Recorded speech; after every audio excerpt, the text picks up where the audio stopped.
बलां अरुणवर्णां करकमले पुस्तकं पाशमङ्कुशबिभ्राणम् सस्फुरादरक्तः वस्त्रं रत्नालङ्कारभूषितं स्मितिमुखं त्रिलोलं बालेन्दुमौलि मनुषास्मरन्।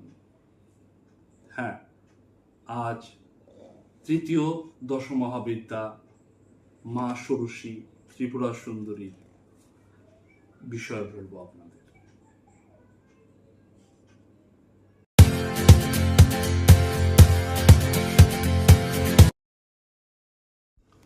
জয় মা আদ্যা, আমি অভিজিৎ, আপনাদের ঠাকুর মশাই। আশা করি আপনি ভালো আছেন। অনেকদিন পরে ভিডিওটা আসছে, কারণ কিছু কাজে ব্যস্ত ছিলাম। তার মধ্যে জগন্নাথের স্নান যাত্রা, সেখানে পুজো করার বিষয় ছিল। এই জন্য ক্ষমা চাইছি প্রথমে যে একটু দেরিতে আসলো। আজকে আমরা তৃতীয় মহাবিদ্যা মা ষোড়শী বিষয়ে আপনাকে বলবো। ষোড়শী, যিনি ত্রিপুরা সুন্দরী, ললিতা সুন্দরী নামে খ্যাত আছে, রাজরাজেশ্বরী বলা হয়। এখানে ষোড়শী হলো তন্ত্রের দেবী। ষোড়শী তন্ত্রে বলা হয় শিবের নয়ন জ্যোতি, অর্থাৎ মা পার্বতীর শিবের নয়ন জ্যোতি রূপটাই হলো ষোড়শী। শাস্ত্রানুসারে শিব পুরাণের উমা সংহিতায় মা ষোড়শীর বিশেষভাবে উল্লেখ আছে।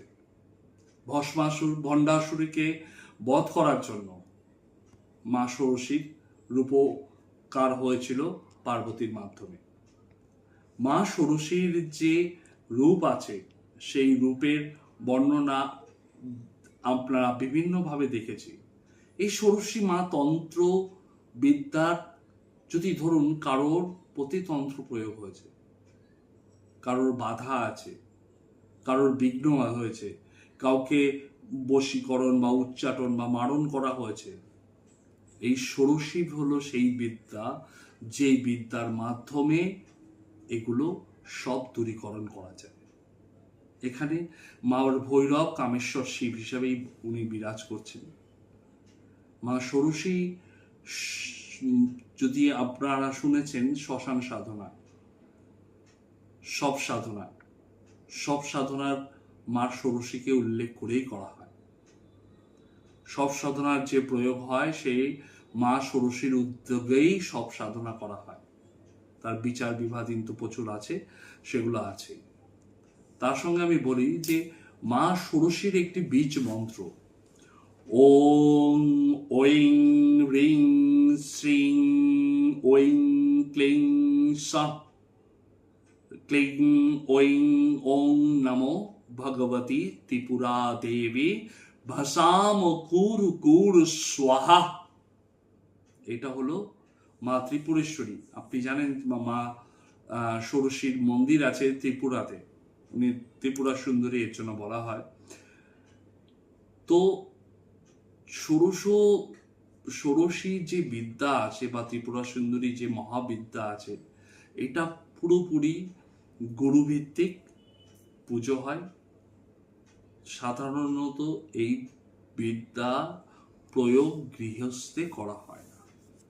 আপনি মা ত্রিপুরা সুন্দরী মূর্তি রেখে যে পুজো করছেন, সেটা সাধারণ গৃহজীবন যারা পালিত করছেন তাদের জন্য এই পুজো নয়। এটা তন্ত্র ধারক হিসাবে পুজো করতে পারেন, গুরুর আদেশে পুজো করতে পারেন।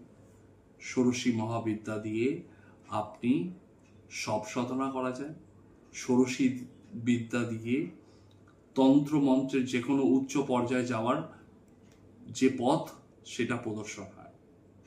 মা ষোড়শী সবার মঙ্গল করে। কারোর আবার বলছি, কারোর যদি মারণ হয়, কারোর প্রতি উচ্চাটন হয়, গৃহে কলহ রয়েছে, অশান্তি হচ্ছে, সেই সব দূরীকরণ করার জন্য মা ষোড়শীকে একাগ্রতভাবে সাধকরা পুজো করে থাকে। আজকের জন্য এইটুকুই। ভালো থাকবেন, ধন্যবাদ।